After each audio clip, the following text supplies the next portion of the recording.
तो आज हम एक संवेदनशील मसले पर बात करने जा रहे हैं। पिछले कुछ दिनों से हमारी बातचीत के केंद्र में महाराष्ट्र का घटनाक्रम था, लेकिन अब महाराष्ट्र के पड़ोसी गुजरात के संदर्भ में हम बात करेंगे।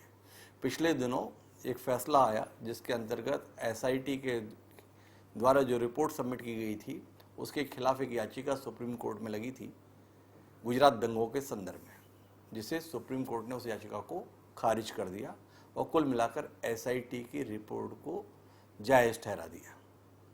उसके बाद से सियासत काफ़ी तेज है, जहाँ एक भारतीय जनता पार्टी है जो बता रही है कि किस तरीके से नरेंद्र मोदी ने इतने सालों तक गुजरात दंगों के संदर्भ में झूठे आरोपों को मौन रहकर बर्दाश्त किया, लेकिन आखिरकार सच सामने आ गया।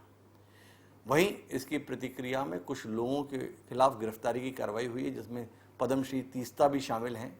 इसके अलावा डीजीपी स्तर के अधिकारी जो लोग रह चुके हैं उन्हें भी गिरफ्तार किया गया है। इन सब पर आरोप है कि इन्होंने नरेंद्र मोदी को बदनाम करने के लिए, तत्कालीन सरकार को बदनाम करने के लिए झूठे तथ्यों को न केवल प्रस्तुत किया बल्कि झूठे तथ्य गढ़ने का भी काम किया।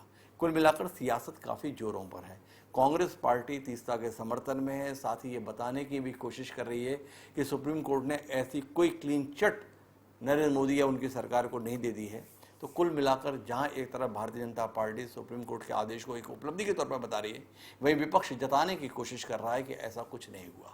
सत्य को समझने की कोशिश आज 8 बजे हम करेंगे। चर्चा में जानने की कोशिश करेंगे कि नरेंद्र मोदी ने इस प्रकार के दामन पर लगे हुए दावों के बावजूद भी सफलता की राह को कैसे पूरा किया, और साथ ही आज जब उनके दामन से ये दाग छूट गए हैं तो इतने ऐतराज के स्वर क्यों उभर रहे हैं। वाकई इन स्वरों में कोई दम है या कुल मिलाकर एक छटपटाहट है, पीड़ा है, अकुलाहट है, इस बात को लेकर कि आखिर ये शख्स हमारे तमाम प्रयासों के बावजूद भी सफलता के शिखर पर न केवल पहुंच जाता है बल्कि बना भी रहता है।